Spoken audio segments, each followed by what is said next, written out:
Bandeko ba bolingo na tondi bino botondi na mokolo lelo lisusu ndenge bopesinga oyo na bandako na bino.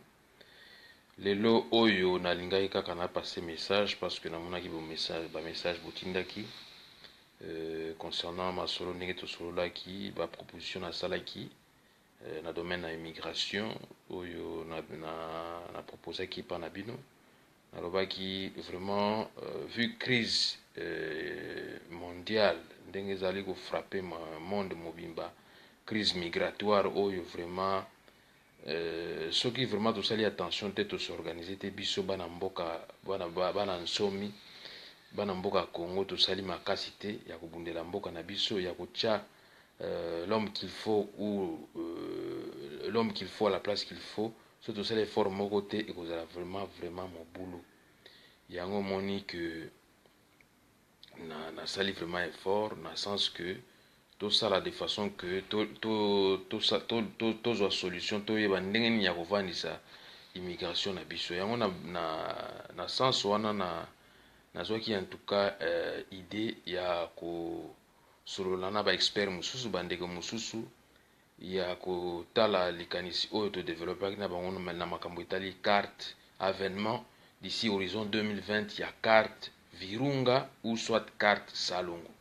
Pour to vandaki na bandeko to sololi mingi to développer makanisi ebele tolobi ya tina nini yango vraiment to futaka ba visa biso ba congolais d'origine malgré ba nationalité na biso musu tozo na bamboka ya bapaya o place bisika to vandi notamment na France, na Belgique, na Norvège, na Angleterre, na Suisse, na États-Unis, na Canada, na Australie, na Chine, na Japon, un peu par-ci, donc un peu par-ci, un peu par-là. Donc tout le bas que biso ba oyo to vandi libanda nga na yeko sentir eza moins charge eza pour moi ba mbongo ebele ya kosenga ka biso ba mbongo ya ba visa ebele parce que to raisonnaki na sens oyo. Par exemple, nakendaki na ambassade ya Congo, ya Angleterre, na ya France. Bazolo ba par exemple pona yo par exemple congolais d'origine pour nos zonga na mboka il faut foutre visa par exemple net il y a un mois, plusieurs entrées ou bien une seule entrée ça équivaut à 85 €. Ça c'est une seule entrée, soit au côté na Kinshasa, soit au côté na Lubumbashi, soit au côté soki wapi donc na Kisangani ainsi de suite ou na Kasumbalesa. Une entrée c'est 85 €. Plusieurs entrées, ça équivaut à 115 €. On a visa il y a un mois. Visa par exemple il y a 2 mois. Et ça équivaut à une entrée équivaut à 125 €. Et plusieurs entrées équivaut à 160 €. Là c'est pour 2 mois. Mais pour 3 mois, une entrée équivaut à 175 €. Et plusieurs entrées équivaut à 200 €. Et maintenant pour 6 mois, visa à 6 mois, il y a Congolais d'origine, posons en Mboka, ou comme Français, ou comme Belge, ou comme Canadien, ainsi de suite. Pour entrer au pays pendant 6 mois, tu dois payer le visa équivaut à 240 € pour 6 mois, une entrée. Et plusieurs entrées, c'est 310 €. Mais bino botala likanisi o to solo la kina bande ko mususu ba expert ningi tozo ki makanisi to lobi ke non. So que continuer boy vraiment to kozala ba perdant.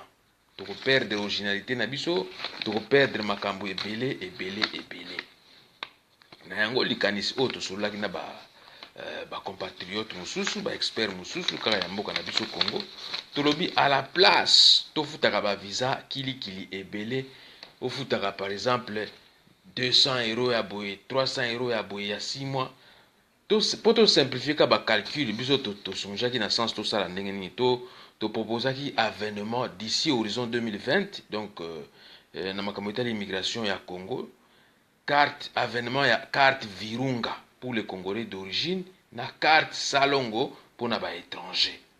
Na si bino mo bozo remarquer occupation na ndenge eza na Congo kuna eza ya kosakana te mais pona to limiter yango ou bien to réduire yango pour to lobite ke ekosila na mbala kata po eza maladi moko ebanda kala banda epoka Mobutu na cabinet na ye tozalaki na bato banda osala kuna c'était des infiltrés donc bazali déjà na banjeda caché na bango donc eza maladi moko ebanda kala so to lobika du coup tozwa résolution moko tosisa maladi yango ekozwa biso vraiment temps, donc yango nde namonaki que à la place pour tosilisa maladie oyo babengi occupation, il a fallu totia en place d'ici donc horizon 2020 totia en place carte Virunga pour na ba congolais d'origine, et puis pour na ba étranger totia avènement ya carte Salongo. Je vais m'expliquer na kolimbola na bozindo vraiment pour na nini likanisi on a toujours qui na bande musutu. Par exemple, pour les ressortissants congolais d'origine qui ont opté pour d'autres nationalités, nous allons faire ceci. Carte Virunga Eye. Par exemple, pour un particulier, sera carte Virunga wana. Bon, tu n'as pas modalité pour nous foutre bambon et que ça ndenge. Biso de raisonner qui n'a sens on a expert moussous. Donc, pour un particulier, cela sera équivalent à 500 € pour une année. 500 € à carte Virunga no fouti pour une année. Donc, vous avez besoin de foutre sous système à visa belé. Au foutu qu'à 500 € une année et donc et coquille. Et cela dépendra de la situation familiale aussi. C'est-à-dire pour une famille avec plusieurs enfants, donc pour la famille, on a en anglais package. Alors pour une famille avec plusieurs enfants, ça sera un pack à 1000 €. Donc pour foutika carte Virunga 1000 €. Donc c'est-à-dire que ozana bana na yo, ozana mwasi na yo, pour baya na Congo, soit moko na bango ou bien bana so bangi baya vacances na maman ou bien na papa ou bien bana bango bakola déjà bakoma bambaje bangi baya zonga na Congo. Donc bo futi kaka 1000 € pour une année. Vous avez votre carte familiale ya Virunga. Où il peut permettre bino bozonga kana mboka, bokenda ko investir, bokenda ba vacances et inutile bo futa ba visa kili. Donc bo futi kaka 1000 € na bino boza par exemple na carte Virunga pour toute la famille pour une année. Et ainsi de suite, renouvelable quoi. Renouvelable. Donc ce bolingo renouvelable peut-être pour l'année prochaine, année où par exemple Bosombi, tu calculer en par exemple année prochaine, tu refouta par exemple 1000 €. Et ce que vous par exemple Siko par exemple en septembre, et ça valide 10 septembre 2018. Vous allez comprendre. Et que ainsi de suite, ce que tu comme en septembre 2018 et Sili, bozeli lisusu soki mbongo ezwami bo renouveler yango soit bozongi na ba condition ya ba 1 mois ya ba 3 mois ainsi de suite. Donc wana ezaka ba proposition tozo sala na ndenge to solaki na ba nani mususu ba expert mususu. Et puis donc wana ezaki pour la famille. Donc automatiquement toute la famille est exemptée des visas. Mais sera avantageuse de l'octroi de la carte Virunga, ndenge na proposé bino tout à l'heure.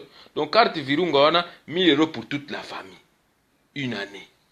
Donc vous avez un couple, vous avez 6 enfants, vous avez 7 enfants, 10 enfants, yoka kaneko yoyeba, mais vous foutez 1000 € na yo par exemple na mois oyo, mois de septembre. Ils est valable une année jusqu'à septembre prochain. Ou anozonga no kaka na carte no ya Virunga, au comme français, au comme belge, au comme canadien, nous sommes bien carte à Virunga. Mais ce qu'on a particulier, vous foutez no kaka 500 €. Donc ce qu'on a donc n'engé en anglais single. Vous avez singulier, vous avez yomoko. Vous foutez kaka 500 pour une année. Exempté de visa, 500 €.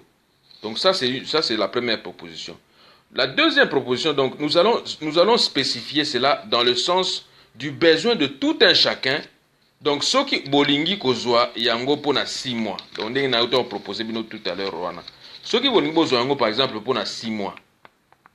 Boko futa kaka 250 € plusieurs entrées sans restriction. Donc on a expliqué tout à l'heure là.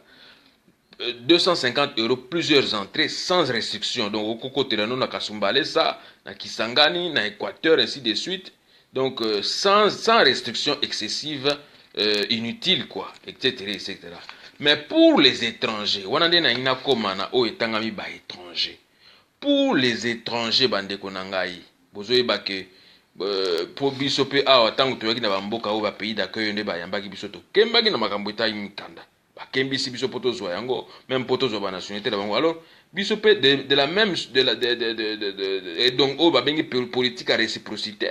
Nous allons aussi vraiment organiser notre administration dans le sens que pour les étrangers qui ne sont pas d'origine congolaise, je précise bien, eh bien, vous aurez droit à la carte Salongo. Donc la carte Salongo qui sera disponible à partir du site internet. Donc aucun site internet, il y a des gemmes. Donc aménager immigration nabiso. Donc tu peux sur un site bien d'ici 2020. Oui, ça planning, projet autre ça là d'ici 2020.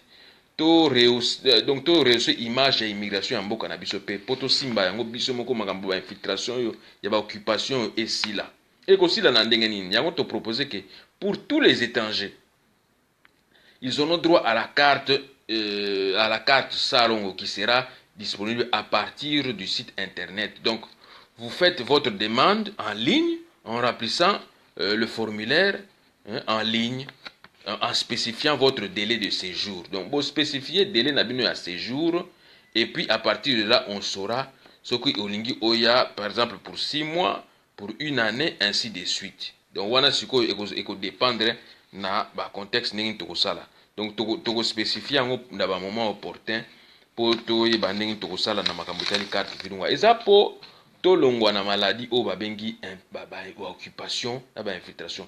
So botali neti mboka na biso Congo. Mboka munene ndenge wana toza ta na carte d'identité te toza na eloko moko te donc à part kaka na série ya Zaire tozaki na ba carte na biso oyo tobanda obenga mingi maya pondu na yango na likanisi wana mpona kosisa makambo ya infiltration yango nde tovandisaki na kati ya association na biso association sans but lucratif na biso oyo eza dénommé Beden Vision tozalaki na likanisi ya kovandisa projet o na josolo na bino lelo siko tout à l'heure et puis esili wana te tokeli susu na carte par exemple nana pesa bino ka proposition ou bien exemple ya carte o biso tosalisi na kati ya organisation na biso neti carte oyo omoni oyo ezali carte Beden Vision donc Beden Vision yango oyo donc bozomona eza carte moko donc tozo proposer na bino que soki bo adhérer chaque membre akozala na droit ya carte et akozala identifié ozomona ba carte net oyo kaka na proposer bino carte ya Beden Vision ba carte ya sika oyo euti okoma mikolo bandeko na ngai bokozala bénéficiaire nango esili wana te donc toza pe na ba biloko mususu euti kokoma na kati ya association na biso toza na ba tire bouchon euti kokoma toza na ba calendrier toza na ba biloko ebele euti kokoma ba polo ba t-shirt ba biloko ebele oyo ezaka kaka pona bino pona kolakisa bino susi nini oyo biso toza nango na kati ya Beden Vision mais na domaine mususu oyo nalinga naloba oyo etangami makambo ya carte virunga na carte Salongo nalinga nabakisa boye toza na association mususu mpe babengi Mirjek awa nazolakisa bino carte ya bamembre ya Mirjek tala yango oyo bozomona donc carte Mirjek yango nazolakisa bino eza mpona kospécifie bino identité na bino opesi biso identité na bino kombo na yo identité na yo origine na yo à partir ya ba carte oyo biso déjà toza déjà na répertoire na biso ya ba membre na biso que no baza soit d'origine congolaise soit d'origine étrangère biso toza déjà na kati tozo travailler na sens wana bozomona toza na ba carte lokola oyo na tolakisa bino carte ya Mirjek na carte ya Beden Vision donc eza na sens wana nde nalingaki na partager na bino vraiment message ya lelo tosala vraiment effort tolongwa mpona baconcertation esalamaki na Congo wana balobaki makambo ekozala susu makambo bavisa te ya biso bato vandi libanda tofutaka lisusu bavisa babiloko boye kilikili mpona tozonga mboka na biso ou bien mpona bana na biso bazonga na bamboka na biso non il faut qu'on supprime ça biso ngai naza partie prenante pour la suppression ya makambo ya bavisa et à la place totia en place bacarte neti vilunga pour les Congolais d'origine et la carte Salongo pour les étrangers hein? Pour nous faciliter biso toyebake qui fait quoi et puis nous serons stricts hein? Il faut pas tout bando yambaka batuka n'importe qui aye kaka ndenge wana basaki ba prisonnier na bamboka na bango basala makama na bamboka na biso alors biso na migration biso on n'a pas d'information dans ce sens là donc voilà message ngana passer lelo na mukuse pona yebisabino que na mikolo mizali koya na ko lakisa bino ba article kili oyo tu ko koma sikoyo na kati ya Beden Vision pona sens que to échanger biso na bino poto e banengi ya kosunga bandeko na biso oyo vraiment baza na ba détention hein kili baza pe bazoko souffrir baza na eloko moko te na bamboka na biso poto e bata kotindela bango ata mwa polo ata mwa biki ata mwa cahier ata mwa calendrier ata mwa eloko moko boye atuka tango ya kozwanga bi bandeko na ngai atake babima bakenda bamboka mosusu tala likanisi bazwi bazotindela biso bilamba bazotindela biso bapolo bazotindela biso babiki bakaye mpo bana na biso mpe awa batanga na bacondition oyo esengelami. Donc na suki wana mpona lelo makambo ezalaki ebele ya koloba me na suki wana mpona lelo nde mbala nsima tokuta na bino na direct kaka ndenge tobandi na mokolo mwa lelo mpo tosolola makambo malonga. Natondi bino botondi, nzambe azala na bino bisika nyonso bozali. Ingeta, ingeta, ingeta.